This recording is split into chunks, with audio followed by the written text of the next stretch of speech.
You're welcome to News at 7, reaching you from our studios of NTA International here in Abuja. I am Lami Ali. Taiwo Osoma is the sign language interpreter. We begin with the headlines. Chief of Army Staff visits President Tinubu, says new terror group Lakurawa won't survive in Nigeria.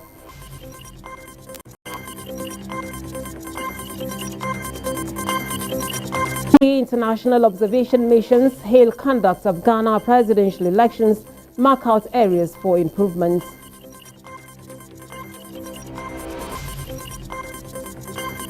Court of Appeal Justices Annual Conference opens in Abuja, ensuring efficient service delivery takes center stage.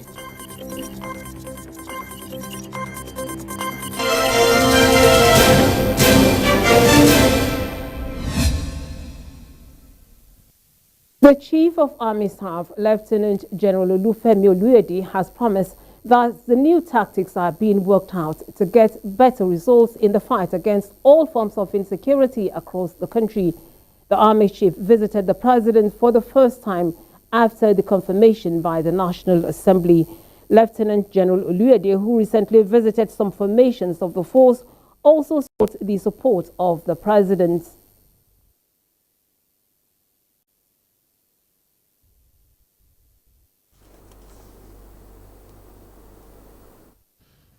I'm here to reassure Mr. President that I will do my best to make Nigeria better in terms of security, and that I'm going to explore doing things maybe in a different way. Probably I'll get some other results that will make Nigeria better. That's my major aim of coming here.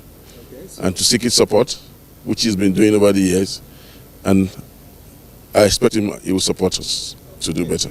I actually visited two formations, that's the one in the Northwest, 8th Division, and the Theatre of Operations in the Northeast.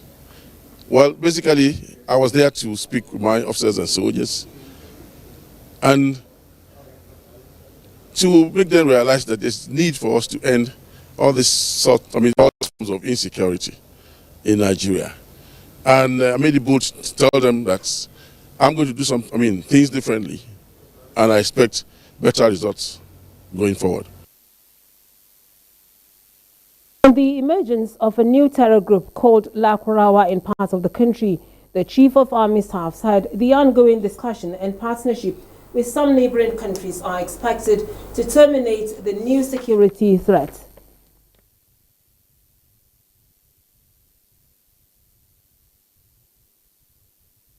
Well, we had to get in touch with them because, it affects them too. And that's why we both need to come on board to tackle them.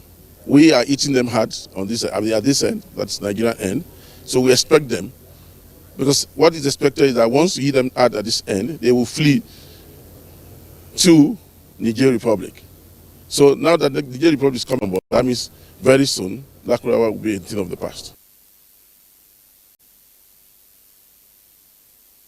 Pragmatic leadership in the military is the bedrock of national cohesion through uniting diverse forces with purpose and precision, as well as prioritizing practical solutions, clear communication and adaptability in the face of challenges. This was the focus at the inauguration of Leadership and National Cohesion Training Program for military personnel in Abuja. Here is the report. In a world where both economic instability and security threats loom large, the importance of leadership that foster unity cannot be overstated. This course, being the second one, will build the capacity of these officers thoroughly to fill in this gap to foster national development and cohesion in Nigeria. Talking about the challenges bedeviling the nation as a whole, I believe leadership is key. And if you really want to get it right, there's need to train prospective leaders. This training program provided a platform for top brass of the military and key players in the security sector to learn, collaborate and become the change makers who would steer Nigeria towards a future of greater national cohesion, peace and prosperity. Into leadership challenges and strategies for building a more unified and resilient national framework is truly commendable. It also aims to promote national cohesion in our collective aspiration for sustainable democracy and development in West Africa. The training, part of the Leadership and National Cohesion Course 2 2024, was organized by the Martin Luther Agua International Leadership and Peacekeeping Center in collaboration with the Japanese government and the United Nations Development Program. Olajide Bedlow, NTA News. Nigerians continue to make remarkable strides anywhere in the world, and the federal government remains resolute in addressing migration challenges while protecting the rights of migrants. Ruth Aguele reports that the Vice President of Nigeria, Kashim Shettima, stated this during the 2024 National Migration Dialogue with the theme, Beyond Borders, Celebrating Migrants' Legacy, Protecting Their Rights, which recognizes the resilience of migrants. Migration is a complex and multifaceted phenomenon, and Nigeria is a country of origin, destination, and transit.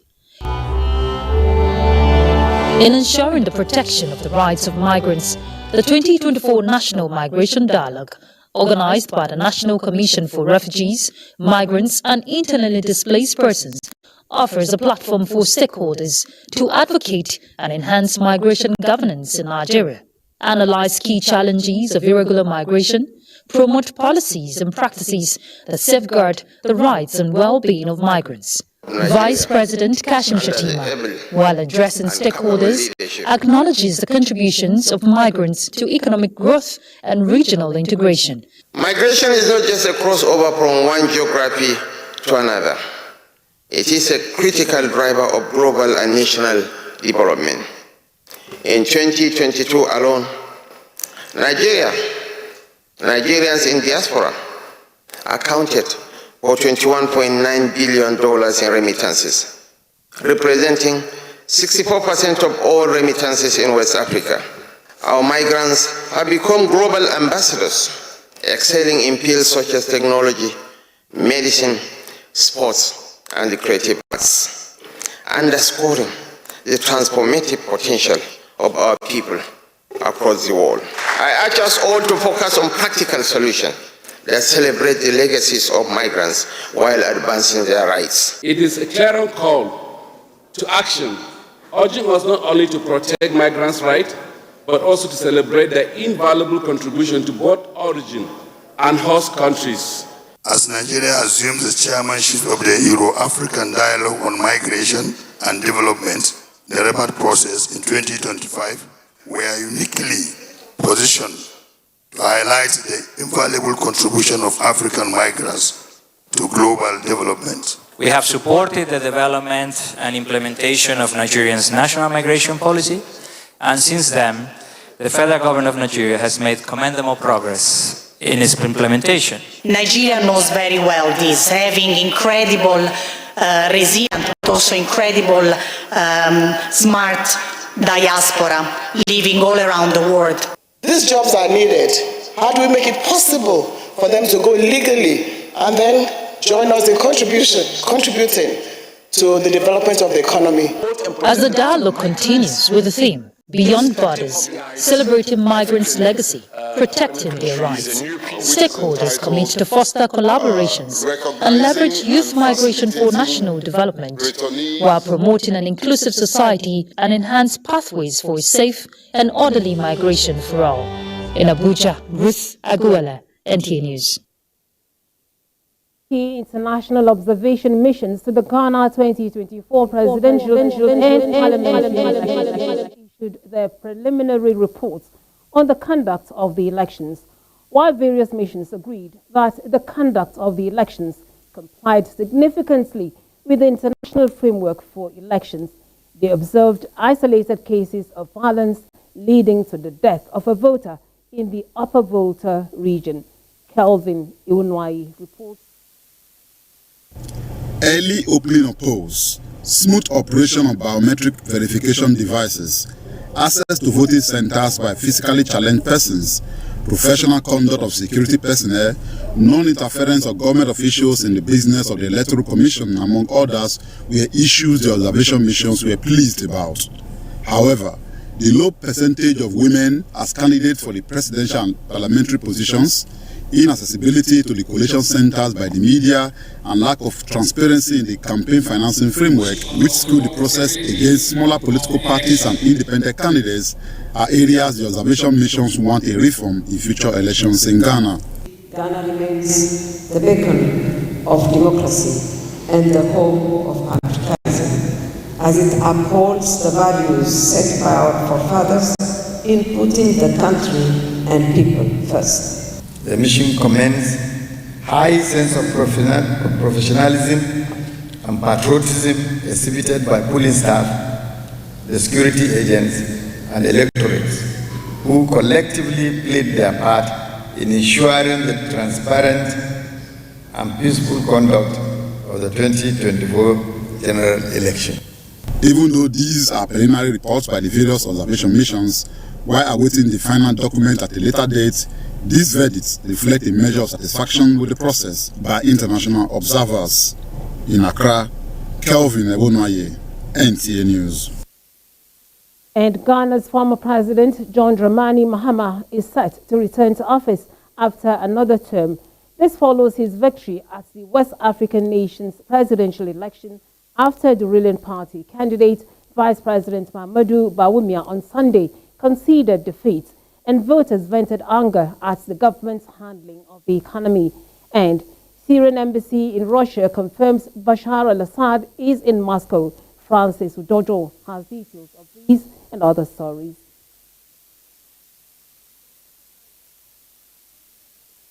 Previously president of Ghana between July 2012 and January 2017, Mahama, 65, acknowledged a call from the ruling party candidate in a post on the X platform, describing his victory as emphatic. He had promised to reset the country on various fronts during a campaign that prioritized the economy and largely appealed to young Ghanaians who saw the vote as a way out of the country's economic crisis. Celebrations broke out among the supporters of the opposition candidate in parts of the country, including the capital city. Wearing the opposition party's white, green, red, and black colors, women and young people danced to music and trumpet blast on the streets and at the party's national headquarters.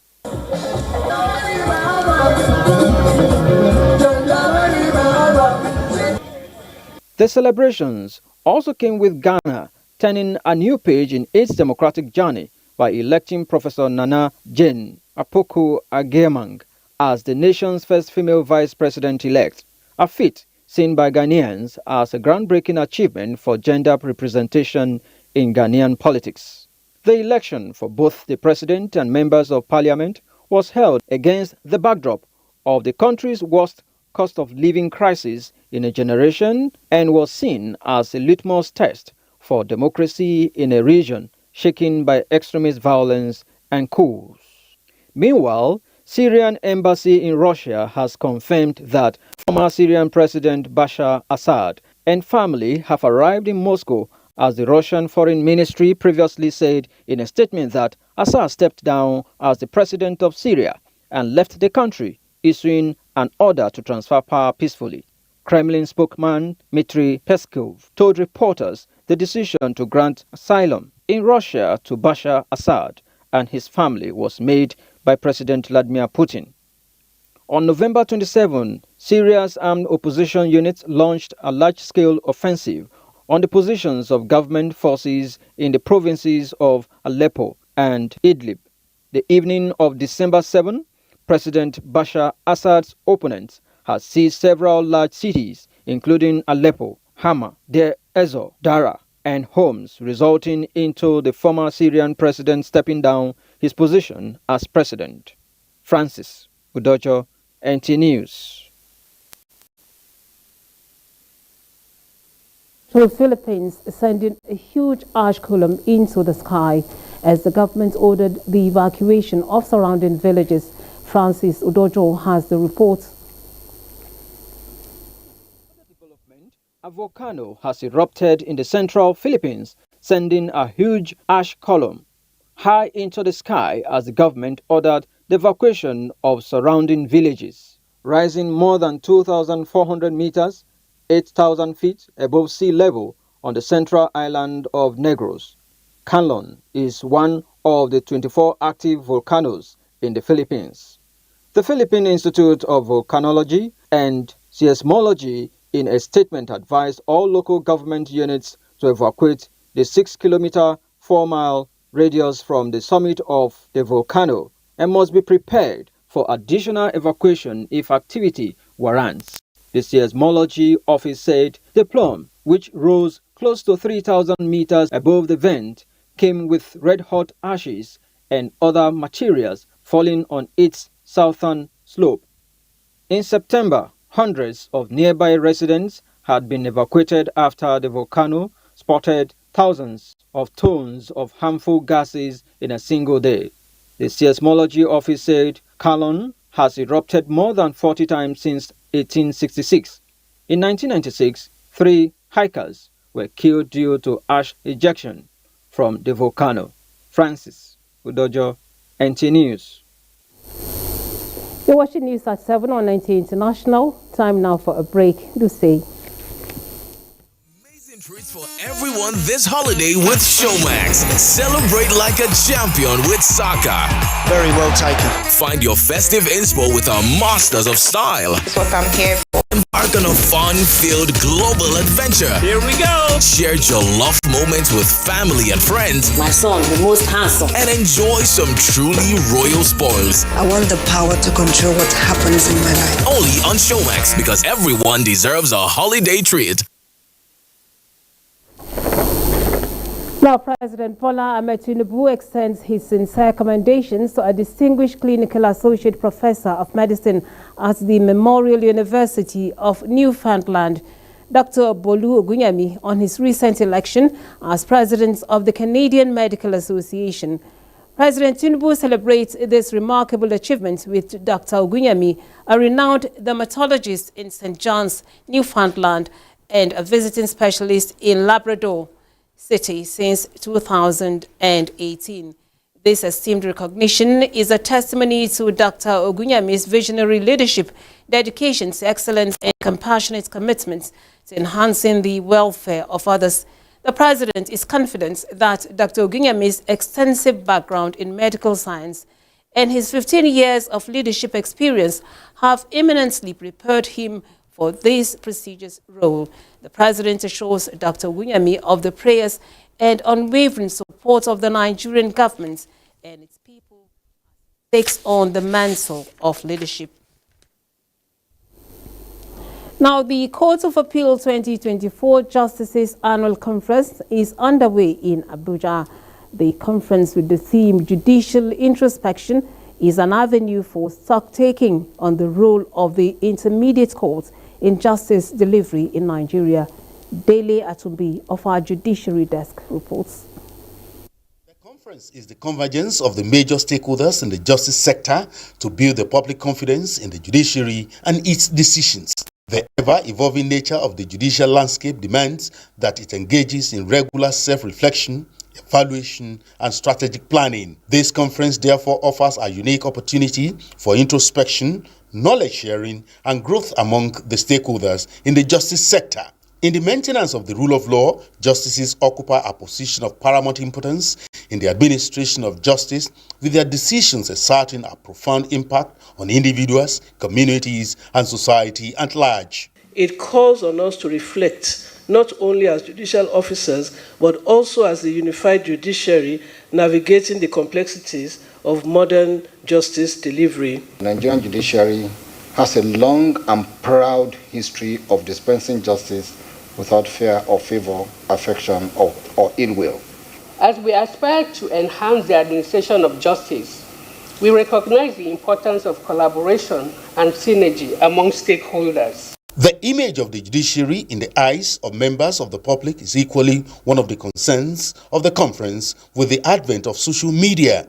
This technological shift has also generated a range of challenges for the judiciary, including the management of online reputation, cyberbullying, and harassment of judicial officers over judicial decisions. We gather today, we celebrate our achievements, recognize your sacrifices, and recommit yourselves to supporting your efforts in the pursuit of justice. It is the belief of the body of benchers that the effect of introspection will help everyone to freely and sincerely identify areas of improvement, patterns to be rebuilt, and areas that need changes.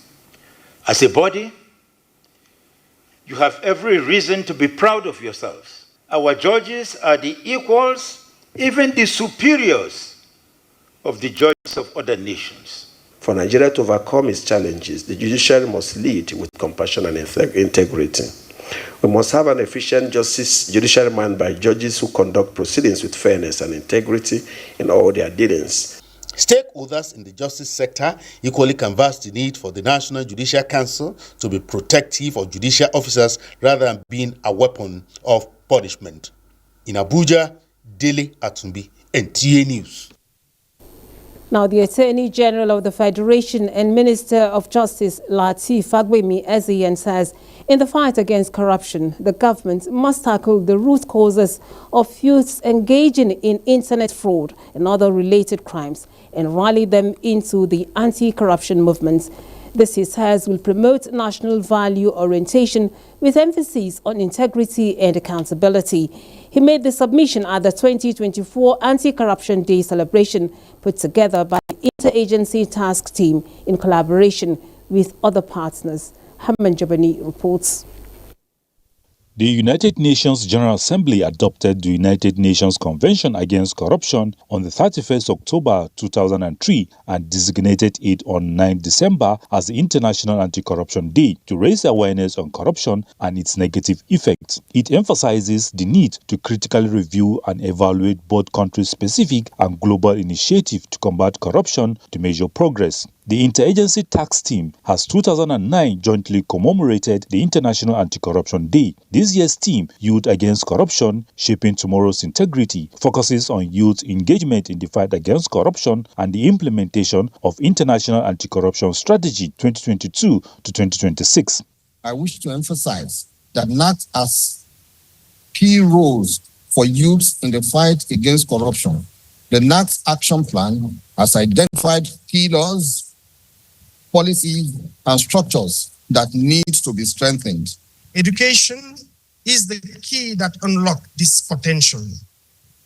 It instills values of transparency, accountability, and integrity from an early age.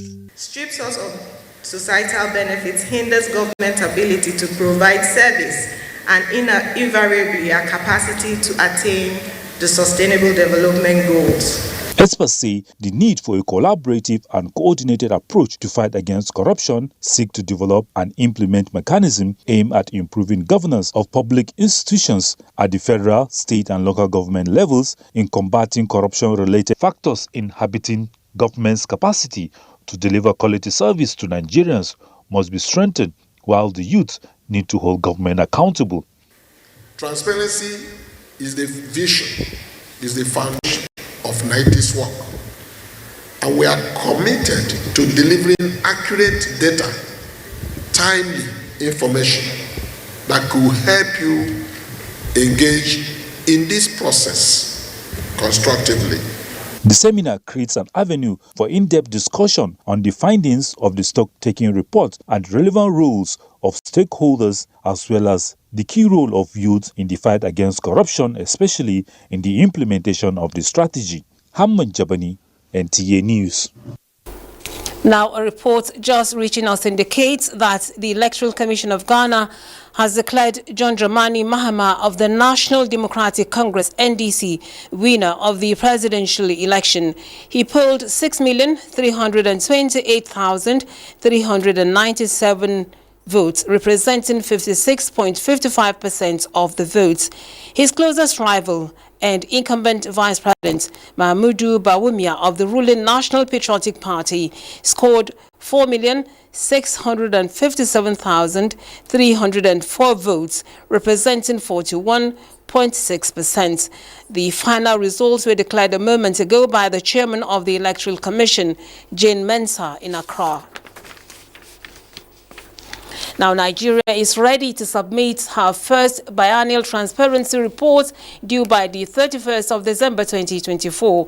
The report, currently undergoing validation by the conservative group of experts assembled by the National Council on Climate Change Secretariat in Lagos, is expected to show Nigeria's greenhouse gases inventory reports and progress towards attaining its nationally determined contributions.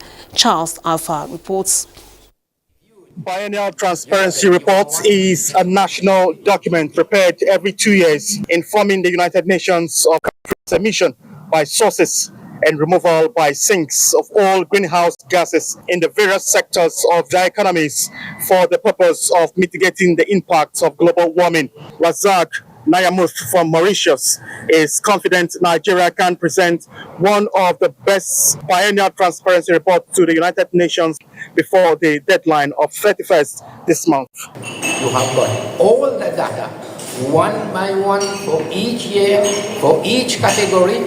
You've got which method has been used, you've got which emission factor has been used. Everything is transparent, it's clear, it's fair. Director General, National Council on Climate Change Secretariat and Presidential Envoy on Climate Change, Dr. Nkiru Kamadwekwe, while presenting Nigeria's implementation journey.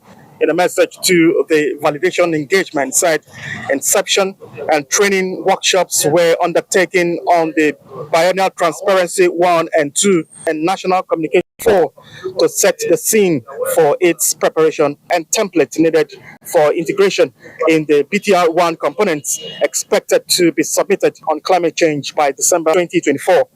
I encourage us all to exchange constructive ideas and strengthen collaborations where necessary to enable ease of data flow as well as identify areas of improvement for the upcoming BTR2 NC4. The National Council on Climate Change Secretariat, supported by the United Nations Development Programme, has the responsibility of preparing and submitting Nigeria's reporting obligation. Charles Alpha, NTA News. Tuesday's weather forecast is next.